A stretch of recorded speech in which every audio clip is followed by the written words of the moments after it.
tema muy importante y que mucha gente le preocupa y muchísimo. Hablamos de la ley de alquileres, el gobierno la suspendería, para eso estamos en un móvil, nuestro compañero Álvaro Mejuto. ¿Dónde estás, Álvaro? Contanos.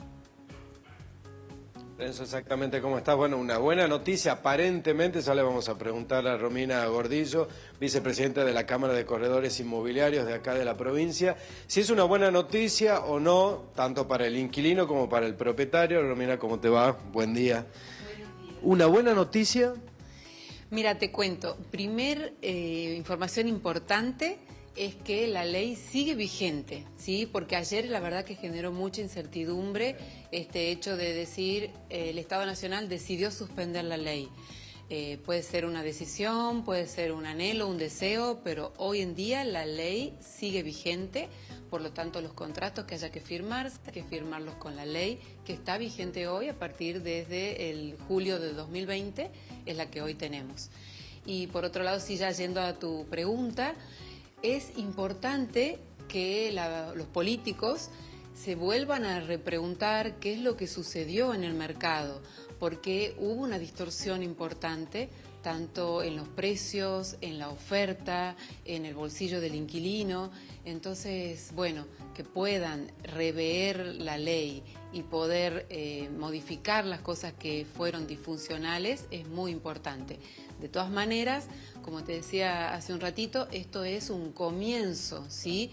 Todavía no está ni derogada ni modificada. Claro, porque lo que pasaba, Renzo, y bueno, y mucha gente que capaz que no tiene muy en claro esta ley, era que había una actualización una vez por año, entonces todo lo que pasaba, sabemos que la inflación supera el 5% por mes, entonces quedaba muy desactualizado y cuando te venía el aumento muchísimo y por ahí el inquilino ahí empezaba a tambalear la economía que tenía. Claro, exacto. Y Romina, no sé si me estás escuchando, ¿no?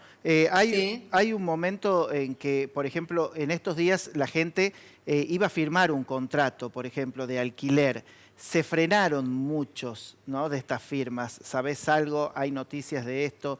¿Qué puede pasar? Sí, mira, ayer sí hubo incertidumbre, hoy también, por eso bueno, también agradezco este espacio como para llevarle tranquilidad a la gente de que en realidad, como te decía, esta ley sigue vigente. Esto va a llevar un tiempo, por más que esté la decisión del Estado Nacional, no es de un día para el otro.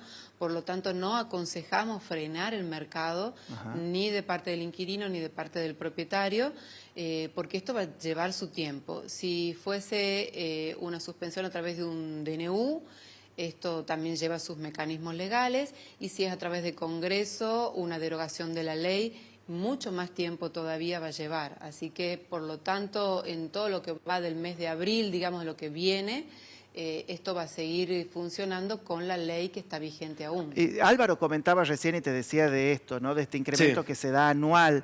Álvaro, Romina, hubo mucha gente que suspendió los alquileres, dejó de pagar. Hay un registro acerca de esto porque mucha gente se vio muy afectada. Por ejemplo, un alquiler de 40.000 pesos te pasaba a 80.000 sin nada, digamos, más el incremento de las expensas que subió por la suba de luz.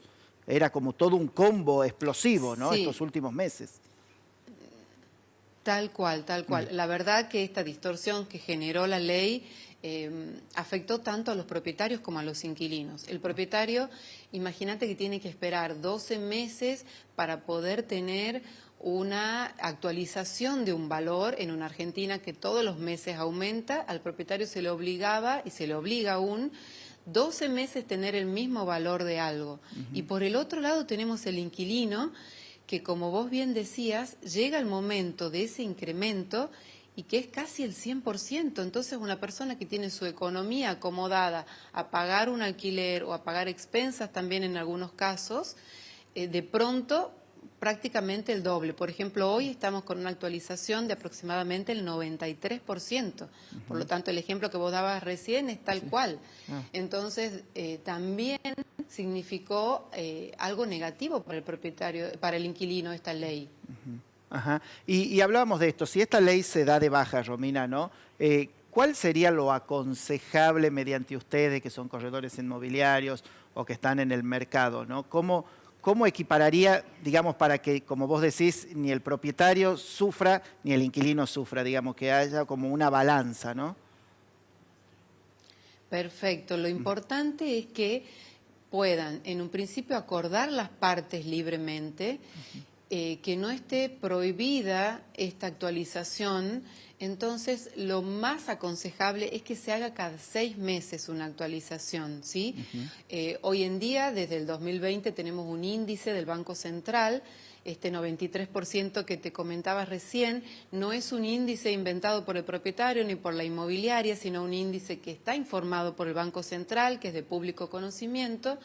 Y, por ejemplo, podría ser un índice que las partes se puedan valer para hacer una actualización semestral, por ejemplo. Entonces va más acomodada para el inquilino a su bolsillo y también al propietario, que no tiene que esperar tanto tiempo para poder tener esa actualización. ¿Y el porcentaje de cuánto sería aproximadamente? Y bueno, por ejemplo, en el caso este que les decía del 93%, el porcentaje a los 6 meses sería la mitad. ¿Sí? Incluso capaz que un poco menos, porque este porcentaje de incremento, por ejemplo, para febrero fue del 82%. Entonces, como se va acelerando la inflación, en el último tramo tenés más inflación acumulada. Entonces, por eso es que va variando y se puede ir haciendo, porque este índice se va informando día a día incluso. O sea, no es que yo tomo el índice y digo, te aplico la mitad. No, día a día va variando el índice, por lo tanto, al momento de aplicar cuánto fue este índice de contrato de locación, que para el conocimiento de todos está conformado por un 50% de la inflación y un 50% de la variación de los salarios. Entonces, este índice nos va a dar exactamente cuánto es lo que yo le tengo que aplicar. ¿Sí? No tengo que hacer ninguna división ni nada, simplemente aplicar el índice por el tramo que haya pactado, por ejemplo, 6 meses. Se podría hacer cuatrimestralmente también, pero bueno, para que pueda acomodarse mejor el inquilino, recomendamos hacerlo semestralmente. ¿Y cómo hace el inquilino para darse cuenta de esto, tener en cuenta este índice? Porque por ahí el propietario directamente lo impone, pero uno no sabe a dónde fijarse, si es correcto este aumento que le está pidiendo, este porcentaje. Bien, es muy importante esa pregunta. Esto está en la página del Banco Central. Entramos a Banco Central República Argentina. Hay un ítem que es principales variables y el índice se llama Índice de Contrato de Locación, ICL. Y ahí aparece todos los días, como te decía. Romina, la última, sí, muy corta, antes que me maten. Sí. Si se deroga esta ley, ¿entra en vigencia la anterior o entraríamos por otro lado? Bueno, sí, a ver, como vos bien dices, si hay una derogación de la ley, puede haber una derogación completa de la ley y entonces entra en vigencia la que estaba anteriormente. O puede haber una derogación de algunos puntos de la nueva ley, entonces ahí en esos casos se ve qué es lo que decía la ley anterior. Por eso te decía que esto es un proceso, digamos, hay que ver cómo el Congreso lo trata. En realidad, digamos, lo que más está impulsado a través de Cámara de Inquilinos, Cámara de Propietarios y la parte inmobiliaria es que haya una modificación. En este punto primordial, que como te decía, es la parte de la actualización, que pueda pactarse libremente esta actualización. Y que no haya abusos. No se busca tanto la derogación. Exacto, sino un pacto, sí, y que de las dos partes puedan convivir. Muchas gracias, Romina, fuiste muy clara en explicar todo esto, así que seguiremos muy de cerca este tema. Hasta luego. Gracias, Álvaro. Nos vemos en minutos.